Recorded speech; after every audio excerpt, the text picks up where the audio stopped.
Irini Hashdorini. Hey, oh. Okay. Welcome back to Raymond and Raymond's Shamanic Life. There we go. We're gonna just go over a quick topic today involving the ego. Now, why is it so important we have to master our ego? Can we ever truly master it? Well, who knows? If we master it, we master it. If we don't, we don't. But we can inflate it quite a bit. And there was a real awakening to that recently. I'm not going to go over the reason why I'm making this video. But I know I've seen this a lot on Discord, on Facebook, on Instagram. Especially Discord, when you get all those kids who are going to the liberal side, and then they're going out saying, you must do this, you must do that, and you must do the other. Same with Christians. You must do this, you must do that, you must do the other. And then you got all the religious folk, such as religious witches. Yes, I say religious in that term because they're following a structure of work. Let's just say that. It's no longer theirs, it's public. So let's go ahead and get into some of these differences tonight. Our regular ego is supposed to keep us confident, not inflated. And so it's just a foundation principle. If we're confident in what we do, we will do good at it. If we're not confident in what we do, we'll do miserable. Well, that's just a simple way to put it. And so, first concept. It is regular ego, confidence, strength, power. We'll get into medium ego. So this is not so bad. They're not too confident in themselves. They're just about, you're still able to break them. We're in the middle area. We're in a gray. Hey, they'll be overconfident and then they'll be underconfident. You can find this no matter what you are doing, no matter where you go. That's just the simple concept I'm going over. I won't go into that too much because we've seen it. We all know what it looks like. They might be confident about a certain topic. It's okay. They're confident they can talk about that topic quite a bit. Now, let's go to stage 3. Inflated ego. What's an inflated ego? Well, inflated ego's many things. It's immaturity. That's what it is. As it requires strength, it requires power, it requires resilience. It's very much so. It requires a lot of things. I might fix that screen at some point. But for now, we'll keep it as it is. Okay, just thinking to myself real quick. And people, they're aware of their ego. Not always. And they know they have an ego. They know they're confident. But they don't know they're too confident. And they're blind to it at a certain point. Okay? And others can't tell them what part of that ego until you gotta knock them out. They're close to death. And how can this be a good thing? Well, if you're confident, you can fight. You can throw a punch. But even if you're overconfident, you can go hammer. You can break the law a little bit. That's what overconfidence looks like. It's like, hey, let me show you my muscles. Awesome. And in a way, you gotta let them learn the hard way. That's why people who are around that people type personality, they lean away from those people because they're too confident.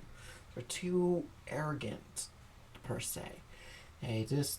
Arrogant will yeah, it goes on to the subject. If you're arrogant, you're arrogant. If you're confident, you're confident. There's just no easy way to do it. That's what an inflated ego looks like. Like you're not able to break them. Now, what if I told you there was a stage 4? It can go beyond it. And one that's much harder to fix. This is the reason why we need healers. This is part of the reason why we have healers. We want healers. This is all a reason why. And, what a healer does is shows your weaknesses. It shows where it comes from. And this is the ego that you cannot see. I gave it a name earlier. Because I was thinking, Odin. And what does that?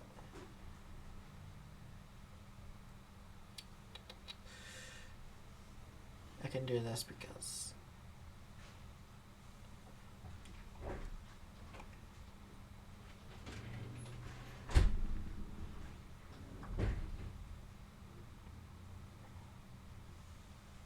the hidden ego. Yeah, there we go. The hidden ego or the dark ego. This ego likes to hide. It's very good at hiding within you. Oftentimes we cannot see it within ourselves. That is very true. And how we cannot see it is because we've programmed our minds to not see it. We know it's there. But at the same time, we cannot see it.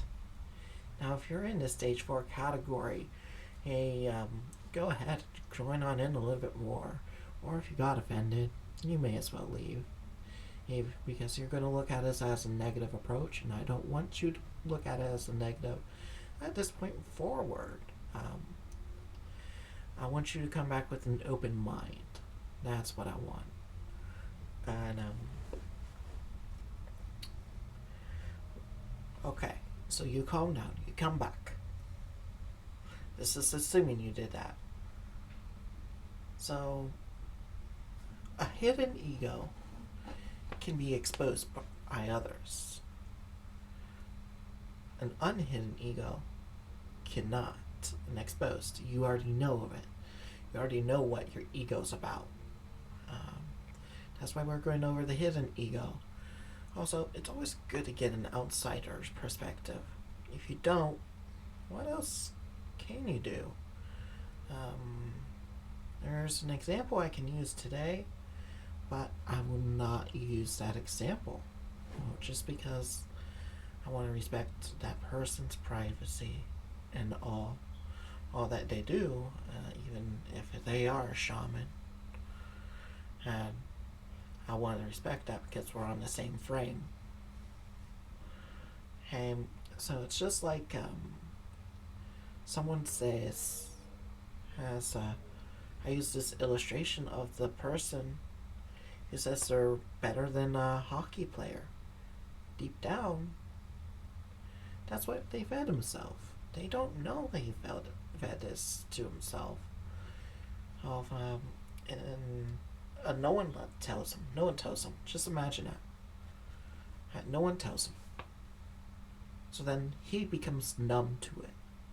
And this person that he thinks he's confident against, he's the best one in the world.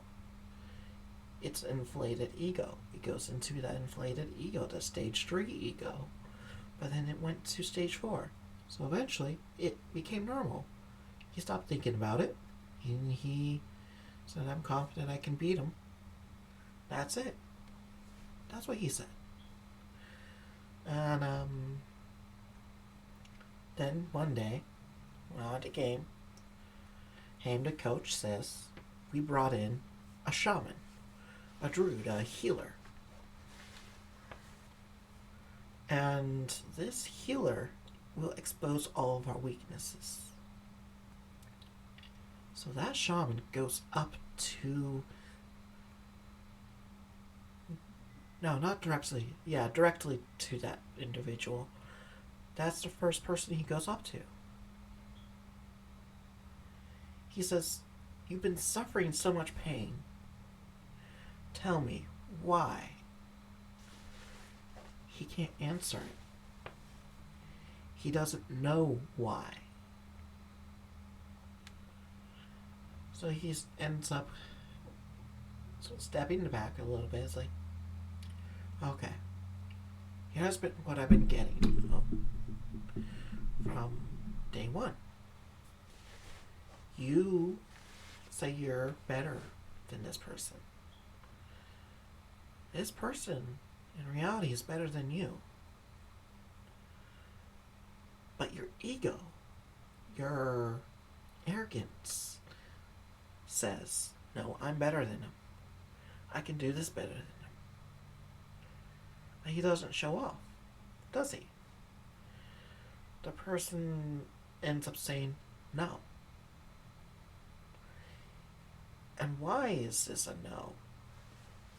Because he didn't practice in front of him. He didn't do things in front of him, so he didn't know. He just claimed he was better than him. It was just a claim. So then he says, okay, let's reveal the truth to you right now. I want you to face him. So he does. In front of the entire class. This person's halfway across the room, and he asks for him to go.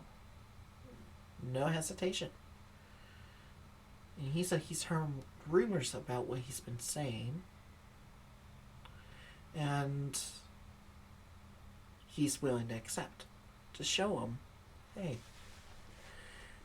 he asked you to, I'll face you. I'm not playing games. So I want to show you. So, yeah, and then he's up to 10 points. That person, he only gonna end up getting 1 out of 10 and lost to him. Why did he lose and only got 1? It was because he was blind. He didn't know why he was better. And then he says this, I'm not saying this to this, that go to that shaman again and ask him what you did wrong. What I did wrong. They will answer. And the shaman says that you're blind to your own ego. You are blind to your own mistakes. That's what kept you from beating him. And really, that shaman, he did well. He did a fascinating job at just explaining. So, how do we overcome this? He says. The shaman says, reflect. Reflect on what just happened. Go into a Vipassana state, assuming that he knows what that means. So then, later that night, he reflects and says, why did I say that in the first place? And his own darker side says, you didn't know.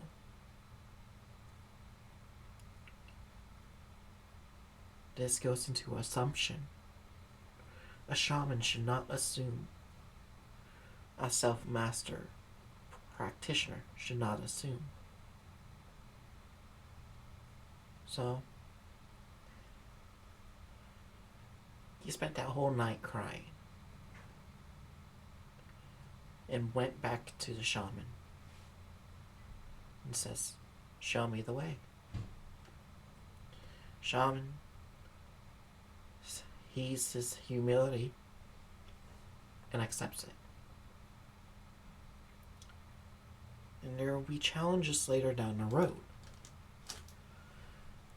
So, how do we conquer our confidence, our arrogance, per se? We reflect daily. We reflect on ourselves. And sometimes we have to reflect on others. Have them show us the way.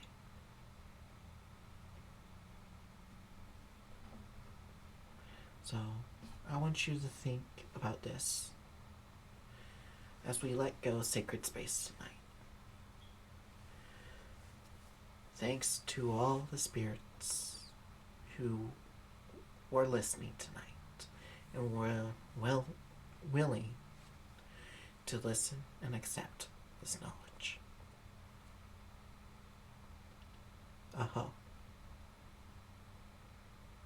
So start today on reflecting. You can use Vipassana. You can use mindfulness meditations. As long as it's a reflecting meditation, use it.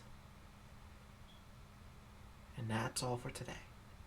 Like, subscribe, share more, and I'll see you all in the next video. Peace.